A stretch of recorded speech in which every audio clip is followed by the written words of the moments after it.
Assalamualaikum warahmatullahi wabarakatuh. Pertemuan minggu lalu saya memberikan tugas kepada Anda semua, yaitu mempelajari tentang relasi antar entitas, atau dalam bahasa Inggrisnya adalah Entity Relationship Diagram, disingkat dengan ERD. Nah, apa ERD itu? Di sini dijelaskan adalah suatu diagram dalam bentuk gambar atau simbol yang mengidentifikasi tipe dari entitas dari suatu sistem yang diuraikan dalam data dengan atributnya dan menjelaskan hubungan atau relasi antar entitas. Jadi ERD itu ya diagram atau gambar yang menyatakan hubungan antar entitas. Nah, hubungan, kata kuncinya adalah hubungan. Nah, maka setiap relasi di sini akan punya hubungan. Ada beberapa hubungan yang ditentukan akibat kondisi real di lapangan, seperti itu. Nah, seperti apa untuk langkah-langkah menggambarkan ERD? Ini ada minimum 3 langkah yang harus dilakukan. 1, 2, 3. Pasti yang keempat kita lakukan, karena sudah ketemu pasti kita gambarkan. Nah, relasi itu bagaimana? Oke, kalian sudah menjawab dari pertanyaan saya. Relasi ada 2 macam, binary sama ternary. Binary itu tidak lain adalah hubungan 2 entitas, jadi relasi antara 2 entitas. Sedangkan ternary 3 entitas atau lebih. Jadi sangat mungkin beberapa entitas itu saling terkait antara entitas satu dengan entitas yang lain. Tetapi secara sederhana nanti akan kita bahas yang binary. Nah, untuk yang binary itu ada 3 macam. Ada relasi one to one, jadi ada satu bagian dari entitas akan bergabung dengan satu bagian dari entitas yang lain. Kemudian ada one to many, dinotasikan 1:n, atau sebaliknya many to one, n banding 1. Sedangkan yang satunya, yang terakhir adalah many to many. Jadi banyak dari relasi entitas satu berhubungan dengan banyak dari relasi dari entitas kedua. Nah, seperti apa gambarnya? Gambarnya seperti ini kalau kita buat di dalam tabel. Contoh, ini entitas 1, ini entitas 2. Maka kalau one to one, data di tabel A akan berelasi dengan data di tabel B tepat 1. Tidak banyak, tidak double. Sehingga ini hubungannya adalah one to one. Nah, sedangkan relasi antar entitas A dengan B yang one to many seperti ini. Jadi satu bagian di A akan berpasangan dengan beberapa bagian dari tabel B, tetapi tidak ada cross, artinya tidak menyilang, misalkan A2 dengan B1, enggak. Pokoknya B semuanya ada, tetapi A ini bisa bergabung beberapa kali. Nah, yang many to many bisa terjadi cross semacam ini. Contoh, A1 double dengan B1 dan B2. A2 juga double dengan B1 dan B3. Kita lihat dari tabel sebaliknya. Tabel B, B1 double A1 dengan A2. Ini contoh many to many. Oke, kita lanjutkan untuk gambar relasinya. Kalau untuk gambar entitas kemarin kan sudah dijelaskan adalah persegi panjang atau persegi. Sedangkan untuk atribut kita gambarkan dengan oval yang dibuat garis dengan persegi tadi atau persegi panjang. Nah, sedangkan persegi panjang dengan persegi panjang kalau mau dibuat garis, artinya relasi dengan relasi, maka ada nama relasi.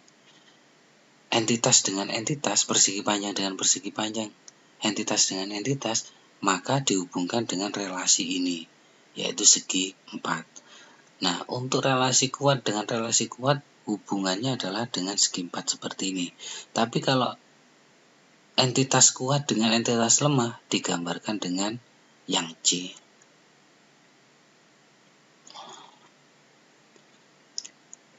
Kemudian untuk mencari batasan partisipasi bisa kita lihat seperti ini, one to many.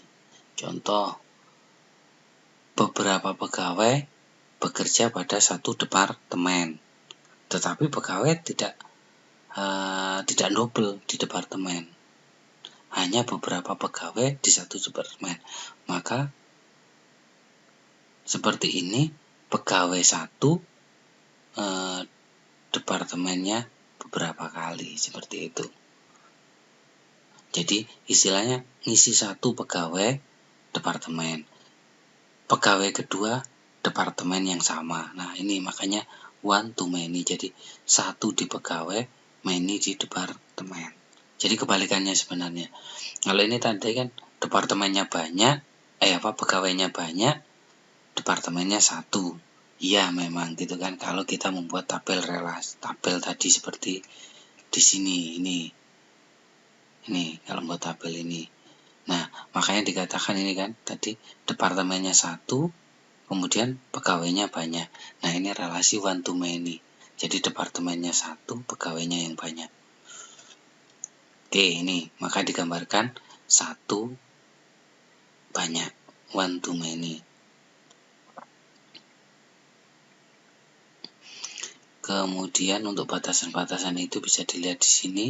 Menemukan relasi kita bisa melihat dengan ini, gambar cerita sistem, tanda hubungan yang diwakili, identifikasi rasio kardinalitas setiap hubungan, kemudian identifikasi batasan partisipasi, dan yang terakhir kita gambarkan.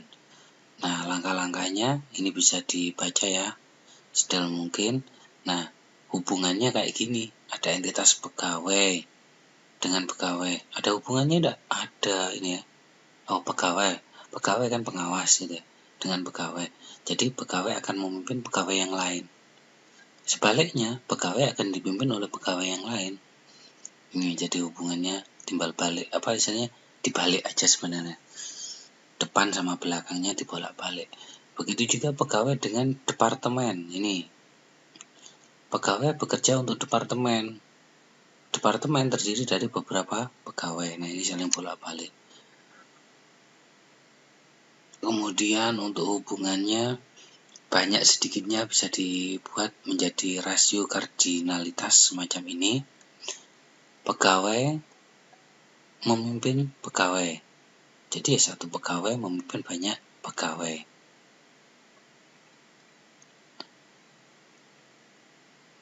Kemudian satu pegawai dipimpin oleh satu pegawai. Jangan sampai satu pegawai dipimpin banyak pegawai. Ini jadi masalah.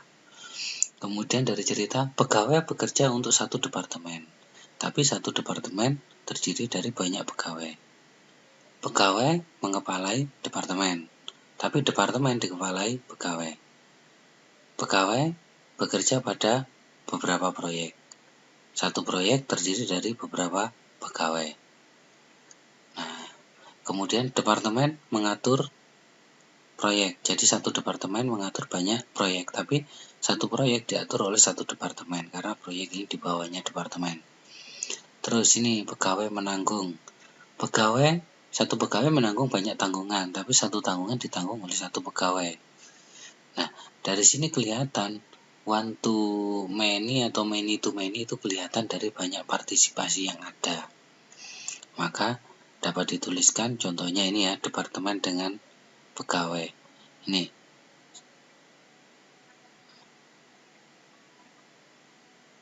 satu pegawai bekerja untuk departemen, tapi satu departemen terdiri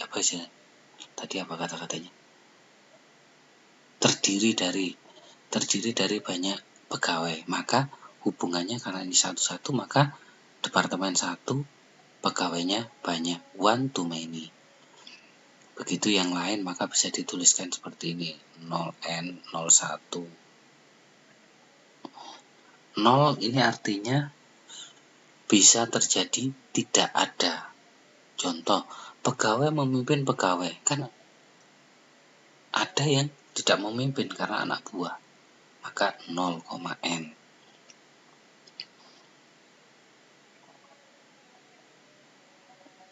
Oke, nanti bisa dijelaskan seperti ini.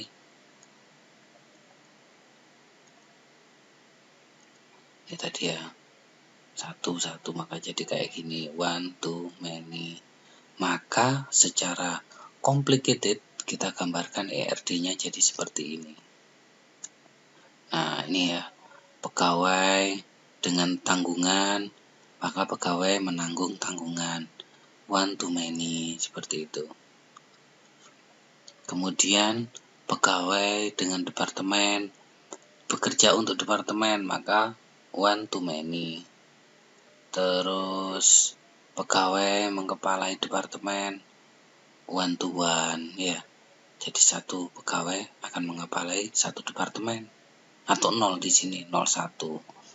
Kemudian di sini pegawai akan bekerja di beberapa proyek. Oh, ini sangat mungkin. Jadi many to many, end to end. Kemudian departemen dengan proyek. Ini mungkin ada departemen yang tidak pegang proyek, ada yang pasti proyek dipegang oleh departemen. Ini ada pasti. Ini ada kata-kata pasti 1,1. Maka ini adalah 1 too many. Ya, inilah ERD yang bisa dibuat dari sistem yang sudah kita kerjakan sebelumnya.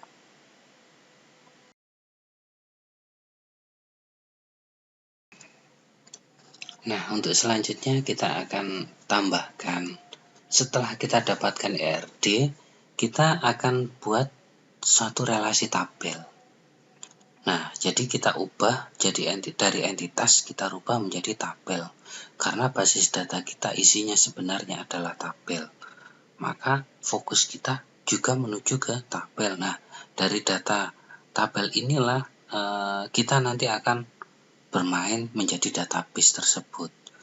Nah, kita coba ini mapping relasi entitas menuju ke relasi tabel. Nah, uraian materi bisa dibaca ya. Seperti ini. Jadi algoritma mapping relasi entitas ke relasi tabel. Jadi relasi tabel,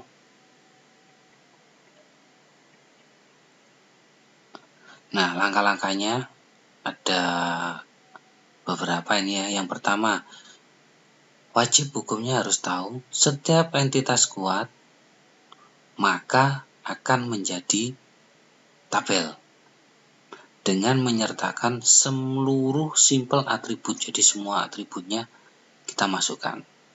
Kalau simple atribut ternyata masih belum bisa menjadi primary key, maka harus kita ciptakan primary key-nya. Lanjut, setiap entitas lemah maka akan kita buat menjadi tabel baru. Wajib hukumnya. Jadi entitas kuat dan entitas lemah wajib hukumnya kita buat tabel baru. Nah, lanjutkan yang ketiga. Untuk setiap multi value atribut R, maka akan dibuat tabel baru yang menyertakan atribut dari multi value tersebut. Contohnya ya, kita balik ke sini.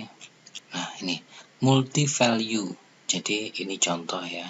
Jadi ada nama, ini kan multi value. Ini lokasi ini banyak data sebenarnya. Maka ini akan menjadi tabel baru. Tetapi di sini sudah kita include-kan karena tidak begitu berarti, maka kita include-kan ke pegawai. Tetapi yang di sini multi value lokasi ini akan kita ubah menjadi tabel. Nah, ini untuk yang ketiga adalah multi value atribut. Contohnya tadi adalah lokasi. Yang keempat, untuk relasi one to one, tambahkan primary key dari sisi yang lebih ringan ke sisi entitas yang lebih berat. Jadi tidak menciptakan entitas baru, melainkan menambahkan satu atribut pada entitas yang lebih ringan. Suatu sisi dianggap lebih berat apabila mempunyai partisipasi ini dari partisipasi total itu. Kemudian untuk one to many yang tidak melibatkan entitas lemah, kita lihat aja sisi N-nya, maka primary key-nya dari yang ringan kita tambah ke sisi yang lebih berat. Jadi kita tambah satu atribut lagi kita tambahkan. Kemudian untuk many to many, buat tabel baru R atau relationship. Kemudian yang ternary ya juga kita buat tabel baru juga. Contoh perusahaan kemarin kan sudah ya, yang sudah kita baca, kan gambarnya seperti ini. Maka dari sini kita lihat entitas kuat, ada pegawai, ada departemen, ada proyek. Jadi ada 3 entitas kuat. Maka ini semua akan membentuk menjadi tabel entitas. Sedangkan tanggungan ini adalah entitas lemah, yang ini terikat dengan pegawai atau tergantung pada pegawai. Maka tanggungan juga akan menjadi tabel. Jadi kita sudah punya 4 tabel. Tabel pegawai, tabel departemen, tabel proyek, dan tabel tanggungan. Jadi kita dapatkan sampai di sini ada 4 tabel: pegawai, departemen, proyek, dan tanggungan. Ini ya, saya tuliskan seperti ini. Jadi tabel yang didapat pegawai, departemen, proyek, dan tanggungan. Kita lanjut. Sekarang kaitannya dengan hubungan dan hubungan. Ini ya. Berdasarkan algoritma nomor 1 aturan tentang entitas kuat, maka dilakukan beberapa langkah seperti ini. Untuk setiap entitas kuat, buat tabel baru. Sertakan seluruh simpel atributnya. Jadi, ini pegawai. Pegawai ada nomor KTP, alamat, jenis kelamin, gaji. Ya, ini ya masuk ya. Kemudian nama bukan entitas, karena ini gandeng menjadi satu paket, maka di sini kita beri atribut sendiri-sendiri ya. Nah, ini mapping ER ke tabel untuk entitas kuat. Yang berikutnya tanggungan. Kita lihat tanggungan. Tanggungan ini ada nama, jenis kemahiran, tanggal lahir, hubungan. Jadi kelihatan seperti ini ya. Pegawai. Ini salah ya. Jadi ini bukan pegawai tapi tanggungan, maka ini juga tanggungan, nama, jenis kelamin, tanggal lahir, hubungan, ini tanggungan. Maka karena ada hubungannya menanggung, ada menanggung atau hubungan pegawai dengan tanggungan, maka kita tambahkan hubungannya, yaitu terikat dengan pegawai. Apa hubungannya? Anak, istri, suami, seperti itu, ini hubungan. Dan kita tambahkan satu field, yaitu ID dari pegawai, kita tambahkan ke ini tanggungan. Kita lanjutkan untuk aturan tentang relasi multi value attribute. Ini tadi ya. Contoh multi value attribute ini semacam lokasi, ini punya multi value, jadi banyak nilai, atribut yang banyak nilai. Lokasi banyak nilainya, maka dia juga akan kita munculkan sebagai tabel baru. Kemudian ini hubungan one to one pegawai dengan departemen. Ini one to one. Pegawai mengepalai departemen, bukan bekerja tapi mengepalai. Nah, satu pegawai mengepalai departemen, tapi departemen dikepalai oleh satu pegawai. Nah, maka dari sini pegawai tadi ini hasilnya. Departemen itu adalah ini. Jadi kan ada nama, nomor, lokasi, pegawai. Nah, ini atributnya departemen akan menjadi field di sini. Nah, mana yang lebih berat? Yang lebih berat adalah pegawai. Maka ini kita masukkan ke departemen. Jadi tambahkan satu field, yaitu ID-nya pegawai, kita masukkan ke departemen. Itu seperti itu. Kemudian bagaimana yang tidak melibatkan entitas lemah? Ini contohnya. Nah, ini one to many, pegawai bekerja untuk departemen, tapi departemen diisi oleh beberapa pegawai. Maka dari sini field-nya departemen, primary key-nya departemen akan dimasukkan menuju ke ini pegawai. Jadi nomornya pegawai. Kemudian untuk relasi many to many, ini many to many, pegawai dengan proyek. Jadi pegawai bekerja dengan banyak proyek.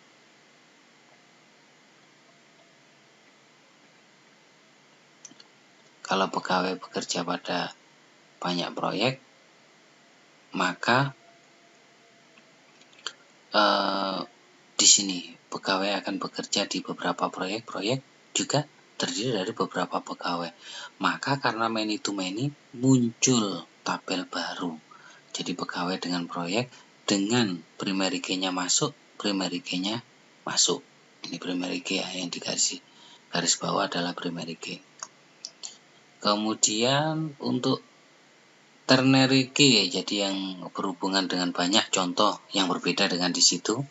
Contoh ada supplier, ada pembelian barang, ada proyek misalkan. Nah, maka barang, supplier dengan proyek terikat menjadi satu, bahwa proyek ini membutuhkan barang yang dari supplier kayak gitu. Jadi ini contoh-contoh.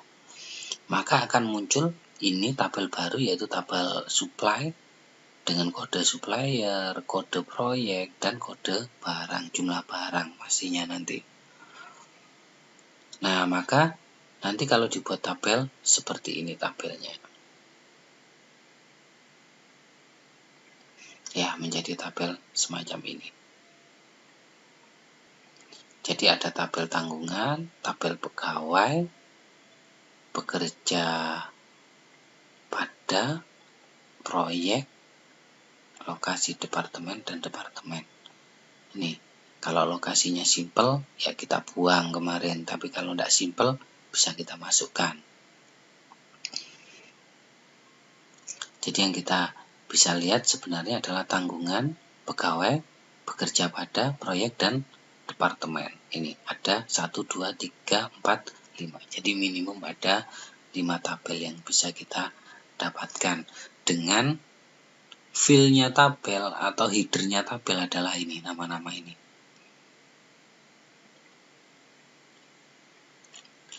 Oke, itu untuk mendapatkan tabelnya.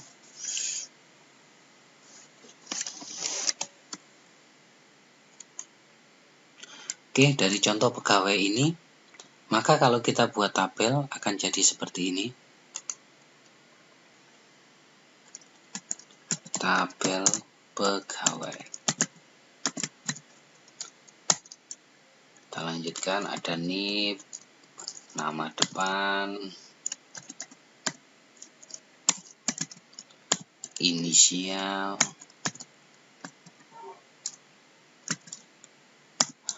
nama belakang, kemudian alamat, gaji, jenis kelamin,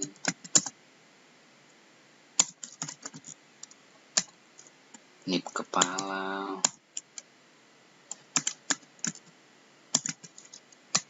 dan DNO, departemen nomor.